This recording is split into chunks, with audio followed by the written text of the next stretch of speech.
Тили-тили-ти-тили-ли-тили-ли-ли. Слушай, сегодня общалась с профессиональным психологом, и мы заговорили о разных типах клиентов. И я человеку говорю, любой клиент – это твое зеркальное отражение. То есть не он приходит к тебе с проблемой, он тебе показывает, что тебе надо в самой себе изменить. И если ты будешь смотреть под таким углом на клиентов, то тогда увидишь очень много моментов, что ты не принимаешь, где обесцениваешь себя. То есть себя. к тебе пришла твоя проблема. Да, к тебе пришла твоя проблема. И ты знаешь... Психологи не услышали меня. Не услышали, потому что это крайне сложно. Потому что человек с обычным восприятием, вот точка сборки у него вот такая, этот мир объективен, я пришел в него голый и уйду из него голый. Да, гость. Я профессионал, у меня есть эго, у меня есть личность, и за личность надо побороться, потому что она должна быть такая личность.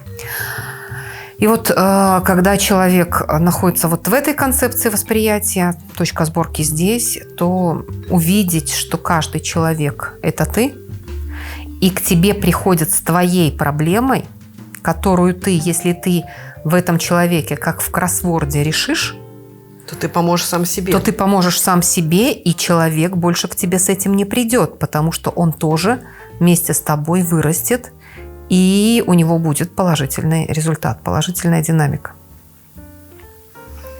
Но такой подход оказался слишком сложным. Ну как же, важная же такая, да. Ну, понимаешь, даже при всем том, что человек видит, что да, действительно, зеркало есть, и если задуматься, сесть там, просто откинуться и подумать, то можно увидеть очень много примеров, когда человек видит себя в другом человеке. Но он воспринимает это как концепцию, потому что невыгодно себя так видеть. Невыгодно и... Тогда же по-другому надо работу строить, и надо работать с собой, с собой больше всего проблем. А с собой я ж хороший, я ж уже психолог. Да. Я уже все могу, я все знаю. Да, и вот все, что я знаю на этот момент, это очень эффективно, это помогает людям, это. А при этом тогда почему страдаешь? Тогда почему болеешь? И, как правило, именно психологи и становятся, вернее, психологами, когда есть в надежде решить свои проблемы. Да. То есть путь, когда человек идет в психологию, он правильный. Человек идет решить свои проблемы, к нему будет обращаться много людей, и решая их кроссворды, ты меняешься сам. Ты меняешься сам. Да. А если ты не меняешься? Проблемы. А если ты сел на трон, то ты не меняешься. И тогда ты бомбишь по кому? По себе. И тогда, с каждым клиентом твоя проблема, она становится еще жестче и жестче. Да, и тогда надо проводить супервизии. Да. И вот, казалось бы, вот этот момент о том, что мы все одно, вот эта концепция единого «я», это все уже есть.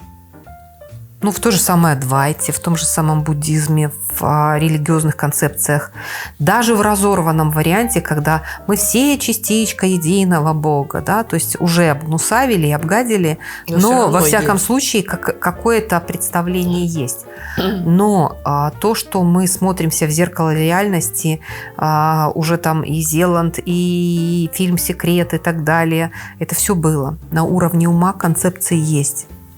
Но мы же такие умные. Это концепция. А объективный мир, он не такой. И ты просто офигеваешь от этой лжи самому себе. А потому что, смотри, разорвано по кусочкам.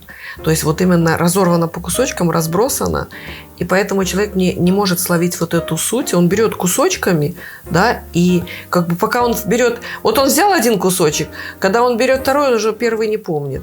И у него получается все время одно и то же, ну да, и он не понимает, он суть не ловит. Картина, разобранная по пазлам, да. Без подсказки не работает. Именно без подсказки не работает. Вот смотри, мы с тобой, как две абсолютно невменяемые, на протяжении более чем 6 лет просто тупо бомбили психику, идя контур за контуром, куда придем. А пришли так к единому «я». Вот пришли на край, а дальше есть только я, возвращение к себе. И смотри, и это самое сложное в восприятии прийти в эту точку.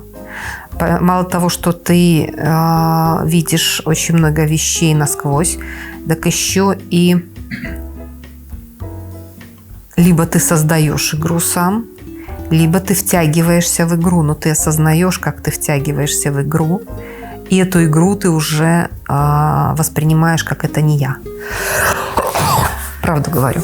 Да, как не я. И то есть, когда пришел к я, то уже два варианта, да? Ну, либо ты соглашаешься с собой на то, что я играю в автоматическом режиме, либо ты говоришь, нет, я буду создавать. Ну да, тогда есть еще третий вариант. Это, знаешь, так развернуться назад и сказать, я все знаю, я все могу. Ну, так это автоматический вариант. Он же предполагает разворот. Любой разворот – это автомат, да? Ты просто чувствуешь, какая разница. Я соглашаюсь и пошел, да? Или же я все могу, я все знаю. Ты знаешь, и этот же вариант использовался религиями. Да, всегда. Именно этот вариант. Вот доходишь до края и дальше Бог, и тогда все овны. Я Бог, и все, дальше за меня уже нельзя заступать, уже все. И все, и развернулась религия. Вот она что, ограничила, да? А тогда как распознать, человек сел на вот этот трон или нет? А очень легко, на самом деле, распознать, сел или не сел. Ну, может быть, легко, когда мы пришли, знаем, что это такое, и сразу видно, да, потому что ты сразу видишь, где автомат, а где живой. По чувствам. Чувства. У человека чувства. Если человек светится, как солнышко, да, ты вот чувствуешь, ты как ребенок возле этого человека, возле солнышка, как цветочек, ты чувствуешь, ты дышишь свободой. Но если ты если человек, знаешь, в концепциях, то есть я солнышко, ну, образно, там, я, вот, все, я пришел, а ты слушаешь этого человека, а понимаешь, что внутри у него яма, просто вот яма, пропасть, как ловушка, и тебя засасывает туда. Ну, это вот. Ты знаешь, я вот вспоминаю, все-таки я прошла много сект, и фактически в каждой секте, неважно, до какого контура расширения доходил человек, но все равно он уже смотрел на мир по-другому, нежели смотрят все, у кого вынесенный Бог. Да? Угу. То есть конечно, было был сдвиг восприятия, да, когда человек, контуров уже много, на любом можно сесть на трон, и человек садился, и он учил жить других. Всех. Как правильно жить, как неправильно. И причем, чем более в низких состояниях человек пребывал, то есть если у него была некомпенсированная, неосознанная, например, злость, агрессия, то это должен, молись и расшиби лоб, да? Даже специально вот с агрессией попыталась воссоздать ее. А если человек приходил в какие-то такие состояния, я букашка Божья, но мы должны вместе порхать с цветка на цветок, нам надо, а иначе как это ты не будешь нужной жужукой? Но при этом все равно концепция, ты должен. Кому ты что должен? Когда ты кому-то что-то, все, да? Это уже в концепции. Когда идут нравоучения, то есть деление на хорошо и плохо, правильно, неправильно, должен, нужно, откажись от себя и займись вот моей концепцией, это вариант создания секты. Вариант, когда человек останавливается, садится на трон сатаны. И тогда все сложно, за все надо трудиться, пахать там, и так далее, выживать. Вот даже теория Дарвина, которая совсем не теория Дарвина, она точно такая же секта, точно такое же разделение на хорошо и плохо, на животных, да, неживотных, да, и так далее. И тогда вот этот момент деления человека, вместо того, чтобы он осознал себя действительно солнцем и целостным, а человек оказывается, что он висит на этом заборе, в этой игре, в этой концепции, отказывается от своей жизни. То есть только его решение верное, а другие неверные. Вот смотри, когда... вот этот чудик, который был на Ютубе и написал, и потом ролик сделал, что мы секта, да? Да. я вообще тогда смотрела на это и понимала, что человек интеллектуально сильно ограничен, не надо ему ходить в инфодайинг, вообще не надо, потому что там с мозгами очень плохо. Все свалено в одну кучу, и все это на злости и на выгоде. Но нет понимания самого главного. Инфодайинг – это про себя. То есть не надо слушать нас, чтобы заниматься инфодайингом. Не надо приходить к нам, чтобы заниматься инфодайингом. И, в принципе, что мы сейчас сделали? Мы просто отрубили тех, кто болтался и пытался повиснуть как на заборе. Мы отрубили: идите домой, идите и работайте в своей жизни.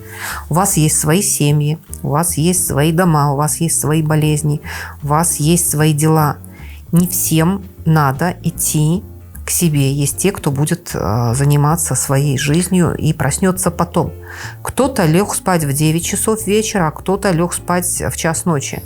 Да. И не всем надо вставать так рано. Но при этом мы не совсем и отрубили, потому что мы оставили, то есть, пожалуйста, для человека возможность есть и книги, Возможность курсы, да. есть. Возможность есть Всегда. всегда. Даже когда тебя съели, есть как минимум 2 выхода. Да? И вот этот вот момент, когда ты отрубаешь, очень много воплей, криков, но это важный момент. Если ты не...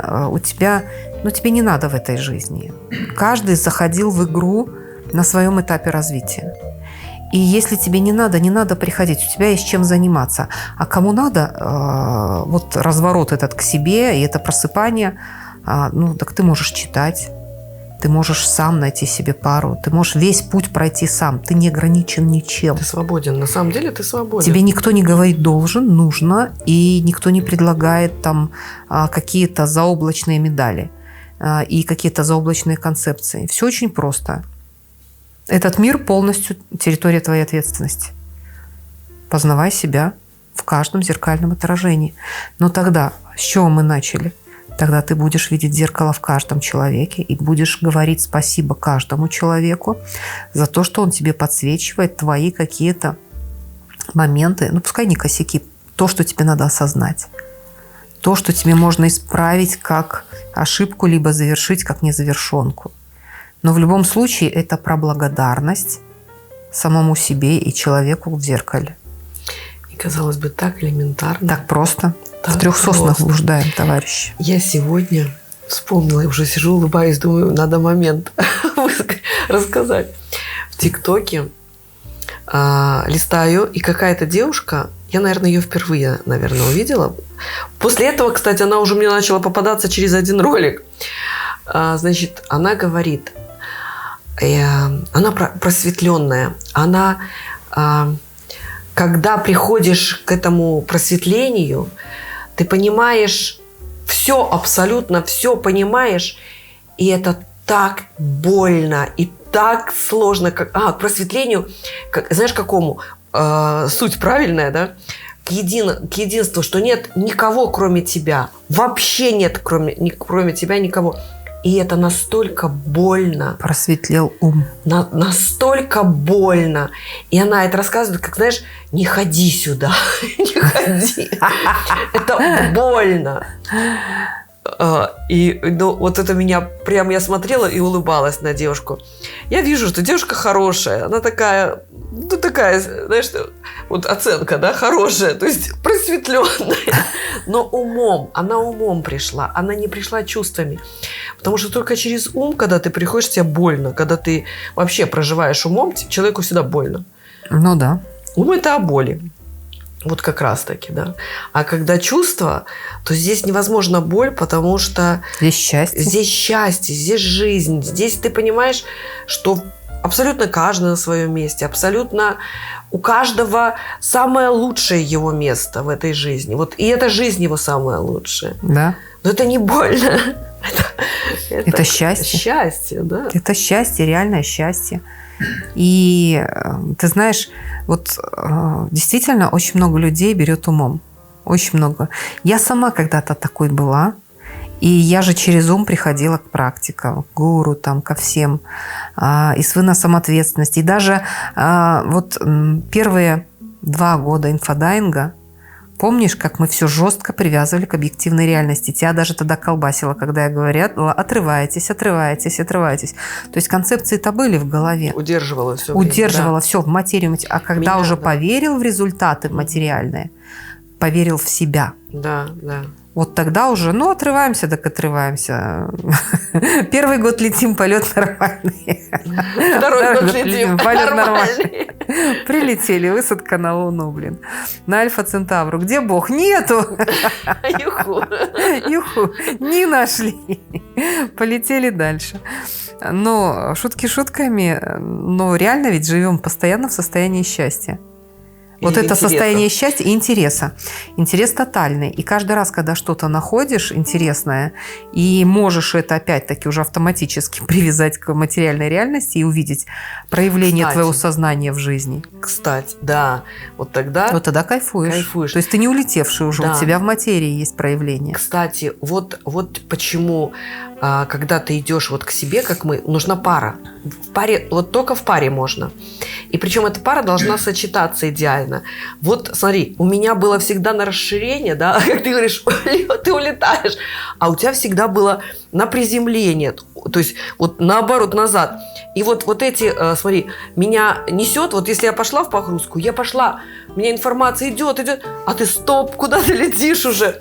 И вот благодаря привязкам, да, и вот этим вылетам, привязкам и вылетам, это как шаг. У нас шло, как шаг этот, швейной машинки, да? Как стежок, да. Стежок. И у нас шло, потому что... А вот теперь смотри, я, допустим, одна занимаюсь инфодайвингом, да? Занялась, образно. И меня несет. Я улечу на Альфа Центавру. Понимаешь, я бы улетела. Точно так же ты, понимаешь, у тебя много пройдено сект этих, да, разных. У тебя такая тяжелая масса, такая приземленная, да? Тоже нет расширения. То есть у меня вылет, а у тебя что? Влет. А вот это сочетание и плюс общий интерес. Вот совпал интерес, и все, вот хочу, не могу. И вот пошли. видишь, опять-таки, чем заканчивается 11-я матрешка? Вот мы сейчас будем 10-ю, 11-ю раскладывать людям. Более того, не раскладывать, а мы дадим прожить эту точку сборки, чтобы потом вот они зацепились за это и сами сюда пришли осознанно.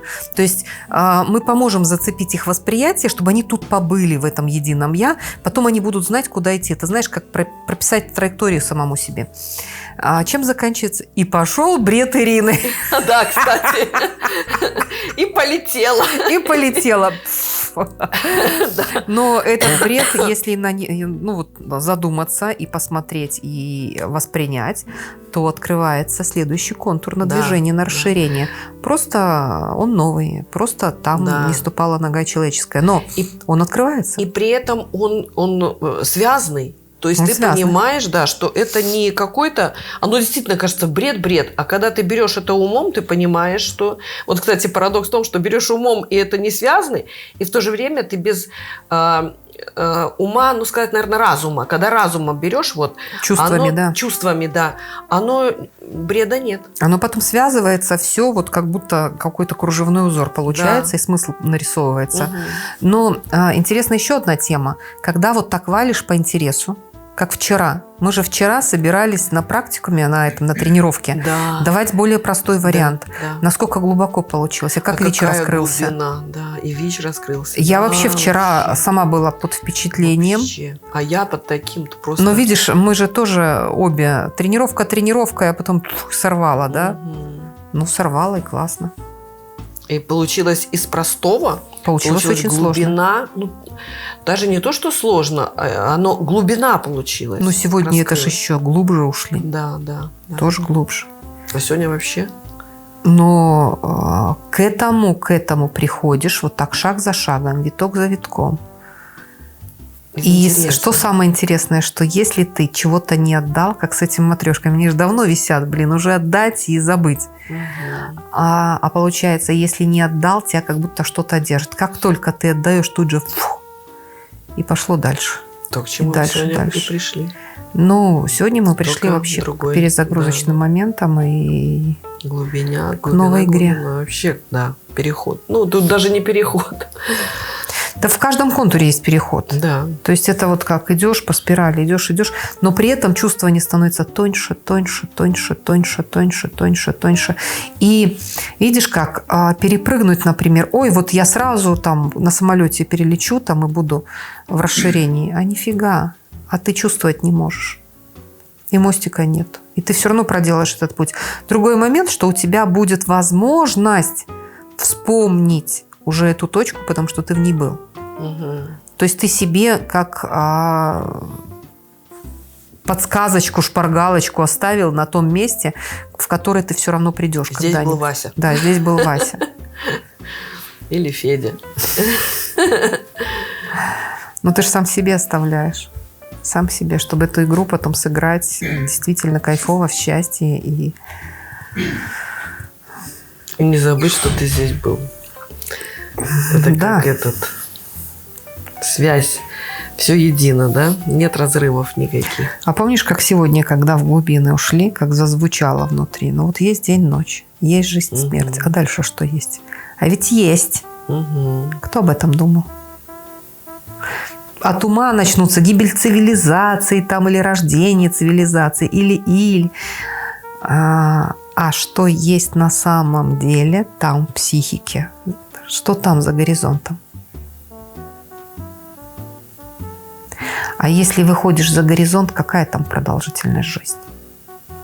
Просто когда ты выходишь за горизонт, там возникают другие вопросы. Здесь жизнь, смерть, там это сутки. Там это сутки. Ведь есть жизнь бактерий, там тоже есть сознание. А есть жизнь Бога, здесь тоже есть сознание. Да? А есть большая жизнь, там тоже есть сознание. И тогда смотри, когда ты понимаешь, что то, что здесь жизнь, смерть, а там это сутки, то логично, что у тебя исчезает страх смерти. Да. Потому что ты просто понимаешь, что смерти нет. Да уже с этого восприятия единого «я» это то, что вот мы будем давать на третий день. Уже с этого восприятия смерти осознанно. Да. И она как и бы, не, есть и есть. Да, не то, что взято умом, что да, смерти нет. Нет, здесь глубинно. Тут именно есть именно, то есть смерти нет.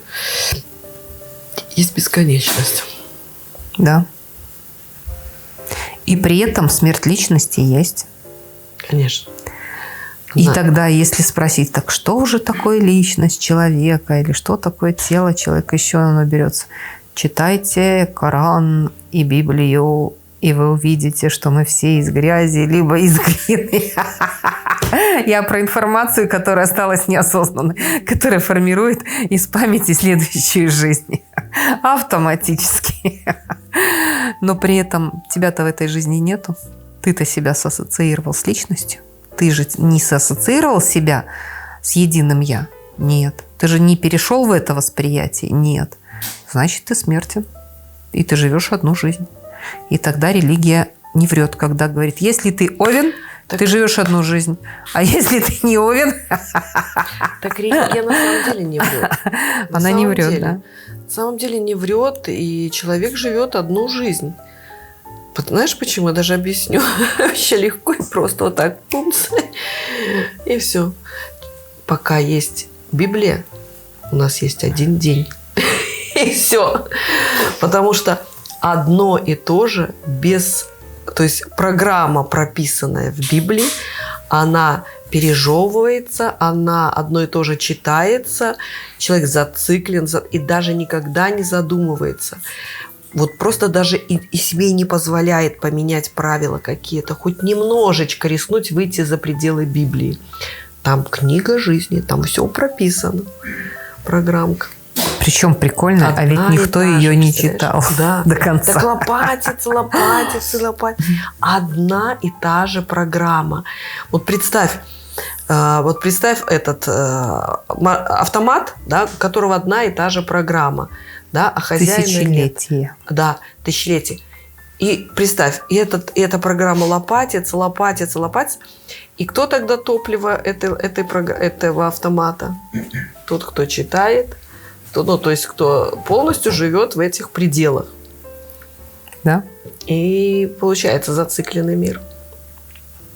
Циклической ошибки. Так оно так и есть. Так я говорю, один день. И вот смотри, выход-то из циклической ошибки, если бы вот хотя бы на минуту допустить, что в нашем обществе это уже есть, я говорю про обучение детей благодарности самому себе за то, что имеешь. Это убирает войны, это убирает болезни, это помогает завершить больные игры и так далее. Всего лишь введение детские сады, школы, уроки благодарности. И большинство поликлиник можно будет заменять на бизнес-центры или административные помещения, там, где можно арендовать кабинетик под офис. Для чего? Вопрос. Для кайфа. Это как-то для определенного опять вида маркетинга? Для кайфа, кто бизнесом занимается, кому надо переговорные там и так далее. Да, потому что если уже исходить из этой концепции, то даже бизнесом, когда ты занимаешься, то тоже осознавай благодарность. То есть, когда ты осознаешь благодарность себе, то это действительно на счастье будет. Да, да. Но это о развитии будет. Да. Потому что когда вот смотришь на медицину, сколько сейчас строится поликлиник, больниц, всего. В Беларуси вообще просто невероятно. То есть удовлетворяется спрос просто невероятно и очень высокого качества. Но зачем? Лучше смотреть за тем, чтобы люди не болели. А это потом перепрофилировать на бизнес-центры. Но тогда надо начинать с благодарности, иначе люди будут болеть. Понимаешь, что еще? Вот буквально на днях, что-то за рулем меня вот как раз-таки тема благодарности штырнула. И люди не понимают, о чем, что такое благодарность. Они понимают это умом. А о чем вот глубину этой благодарности, они даже не воспринимают как благодарность – это их жизнь. Они этого не воспринимают, люди, на самом деле. Посмотри, я вспомнила, почему у меня вдруг по благодарности пошло за рулем. Я проезжала какой-то микрорайончик во дворах и видела, как такие подростки что-то там колотили ногами, эти детские площадки. Ну, что-то там, не помню, какие-то качели или что. Чижовка. Нет, я была... Нет. Лошица. Проезжала Лошицу. Лошицы, причем она там где-то, где Игуменский, вот туда. И вдруг меня так... И вот у меня благодарность, да, вот родители, да, детей не учат элементарному. Там, что если красивое что-то построено, то ведь ты живешь в этой красоте. Понимаешь, ребенку показать, что если ты видишь красивое, то это ты видишь красивое, ты живешь в этом красивом. А если ты это красивое сломал, то ты живешь в этом сломанном. То ты тогда доведешь себя до бомжа и будешь как бомж в мусорке жить. Понимаешь? Вот она благодарность элементарная. Это же благодарность себе, своей жизни. То есть ценность себя растет. Ты понимаешь, что я пришел сюда, в эту жизнь, кстати, не гость, а хозяин. Хозяин. Потому что когда гость, подумаешь, я сюда пришел, знаешь, что вырастает на слове гость, когда, да, вырастает, мне все должны, меня должны встречать и обхаживать. А я буду ногами тут пинать или словами, или руками. Да? Вот. А тут же элементарно. Ты, когда приходишь, ты родился, и вот это родительская задача, ребенку внести вот эту любовь к жизни. Научить видеть красивое и понимать, что это ты бережешь себя. То есть это благодарность тому, кто до тебя это сделал. То есть тебе. И тогда ты не гостем приходишь, ты приходишь хозяином. Ну вот смотри, тогда благодарность должна звучать в доме постоянно. И не просто этим спасибо. Я вот приведу пример, то, что мы смеялись. По-моему, это я с тобой тогда протрещала какой-то отрывок времени по телефону и про благодарность говорили. И Ромашка здесь слышал. Потом мы приходим в магазин. Да. Выбираем ему машинки, там, выходим, и он на кассе. Тетечка пробивает, он говорит: тетечка, великая вам благодарность за то, что позволили нам совершить покупки. Эта тетечка, у нее эта касса чуть не упала. Серьезно? Стоит 3-летний малой, который... Великая вам благодарность. Эта тетя говорит: божечки, какой же ты умный. Ангелочек пришел. Тетечки этой ангелы с неба спасти. Понимаешь, я сама стою и понимаю, 3 года он скопировал, он подслушал, он играл здесь с игрушками, пока мы с тобой трындели. И он со мной пошел в магазин. Вот так дети копируют родителей, бабушек, дедушек. Что дома звучит, Да. то звучит потом на улице. Да. Если дома ломают Да. и крошат, то потом ломают и Если крошат на дома улице. родитель говорит: о, там с мужем или с женой, ой, там у этих соседей, они купили машину, там, да, вот они это... У ребенка, знаешь, так начинает, у ребенка начинает расти внутри агрессия, что они какие-то там эти люди гадкие, мне не дали, а могло бы это мне быть. И у него растет вот эта агрессия внутри, что он выходит на площадку где-нибудь там на улице, да, или те же машины бомбят подростки. Это же о том, что нет ценностей. И даже не возникает ценности, что это ты себя обесцениваешь, ты себя в мусорку посылаешь жить. Да, да, да. Но копирование это с родителей. Родители Конечно, говорят: школа 100%. виновата. Или там учителя не досмотрели. Подожди, он живет в доме, он живет с тобой. Он тебя копирует. Он тебя. Мало того, твой ребенок, когда приходит в школу, вот если ты мама воспитывает, там, родители воспитывают ребенка, а вот ты представь, и они воспитывают в благодарности, да, и этот ребенок приходит в школу, да он учителя будет учить. Потому что учитель не сможет, вот так же, как кассирша на Ромку, учитель не сможет не отреагировать вот на такое великое благодарность. Так я сама там чуть не упала, понимаешь, для меня же это тоже... А у меня ж сразу, ты же понимаешь, у меня информация сразу с образами всегда идет. Я сразу вижу, знаешь, как это у нее так: ангелы спустились. Я вижу, Ромка такой: да, для нее. Не, он сразу в корзинку за Ну, я машинкой, для я неё тяну говорю. сам, это моя новая машинка.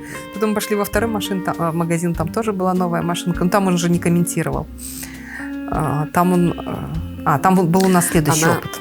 Она потом кому-нибудь скажет: ой, приходил такой, там сказал, а тот человек потом кому-то другому скажет: ой, мне рассказала, приходили ангелы. Знаешь, такое кривое зеркало или как Кривое это? зеркало. Не, но Испорченный телефон. смотри, ребенок ровненько, причем неважно лексика какая, это же не лексика детей. Конечно. Это он лексика, скопировал. которую прям скопировал и прям выдал в выдал. зеркале. И посмотрел на реакцию. Если реакция положительная, он это будет продолжать выдавать дальше. Если реакция отрицательная, он задумается, стоит ли выдавать где-то или не стоит. Если нет даже, наверное, знаешь, как если нет реакции, то он и забудет. И забудет, А да. если есть реакция, то он как бы для себя уже там Отложит где-то, галочку поставит в памяти. Да. И все, так программы загружаются. Но это копирование. Это в чистом виде копирование, когда вот просто зеркало показало. Вот, и такое дало возможность взрослым поржать. Ну, казалось бы, это элементарно, Ватсон. Да? Вот просто элементарно благодарность. И если из семей эта благодарность войдет в школу, то учителя, они не могут не измениться тоже. Вот она материя, которая видишь, не может не измениться. Оно, чтобы вошло в школу, Вот надо, сознание. чтобы там у учителя был не только вот этот план, который выделен по обучению, Да. а чтобы было время на то, чтобы с учениками говорить, уделять этому внимание, Интересно, обсуждать очень какие-то интересное темы, общение. связанные с благодарностью, с ценностью того, что ты имеешь.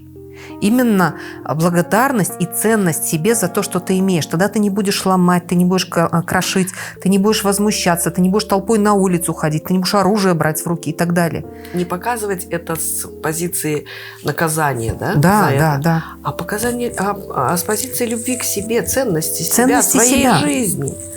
Если кто-то сделал красивое, то сохрани и приукрась это красивое, а не уничтожай. Да, да, да.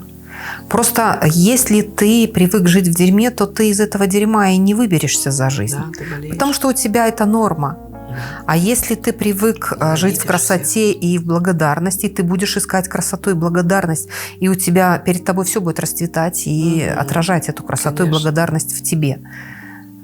И детей надо учить жить так, чтобы они были здоровы, потому что скопировать больную, например, хромую бабушку с сахарным диабетом, колющие укольчики себе там или еще что-то, это легко. И тогда у ребенка уже прописывается на старость болезнь. Вот у бабушка была в таком-то возрасте, она копировала, она вот делала такие себе уколы.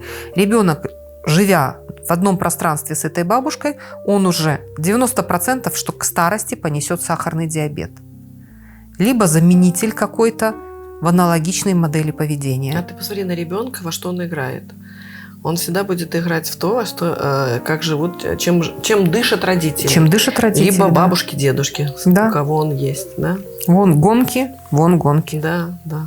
Ребенок сразу, если его растит, допустим, смотрит бабушка, и бабушка, как ты говоришь, колется, этот ребенок будет, ну, мальчики, я не знаю, там машину колоть, не знаю, девочки будут уколы делать. Будут делать уколы, да. Потому что это копирование. Будут лечить бабушку, да. И потом, вот оно вот так и цепляется, да. Информация так передается.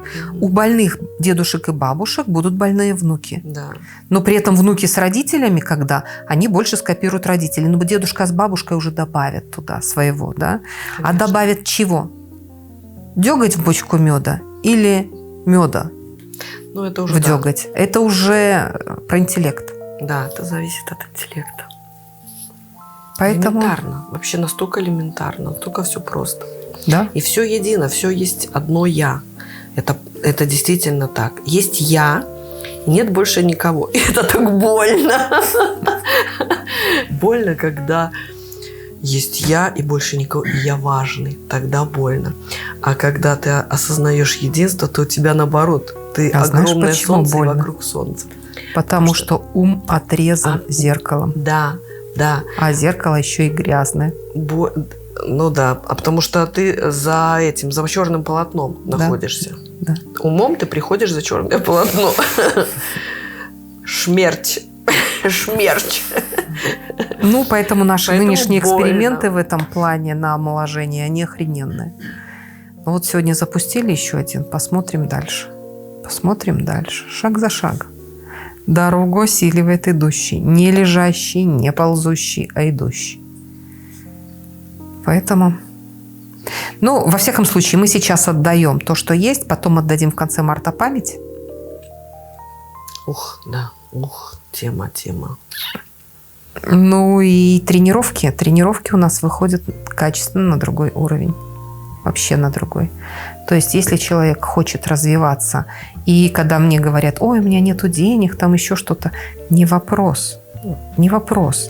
Ты просто ждешь вообще бесплатно, или ты отказываешься и ждешь, что к тебе сойдут ангелы небесные. Ну и отказывайся, твое дело. Во всяком случае, тренировки вообще это может позволить себе каждый. И тренировки, и книги, и движение самостоятельно тоже может позволить себе каждый. Абсолютно каждый. Угу. Все практики в открытом доступе, только делай. Да. Все в открытом доступе из базового. Делай. И у тебя есть возможность начать двигаться к себе. Нет, не двигайся. Это же ты решаешь, ползти или не ползти. Когда ты лежишь на диване, только ты решаешь, пойдешь ты на кухню поешь, или ты останешься лежать. В какой-то момент тебе очень захочется есть или очень захочется в туалет. Тогда ты встанешь. Но это про что? Это про болезнь, про боль. А это все про боль. Про когда ты очень захочешь скушать, болит уже внутри хочешь. Когда ты очень хочешь в туалет, это уже болит. То есть это все про боль. И тогда боль двигает лежачее сознание. И болезни, и благодарность. Сейчас так много болезней осознается через призму благодарности. Просто невероятно, что вот неблагодарность можно вылечить только болью. И это факт.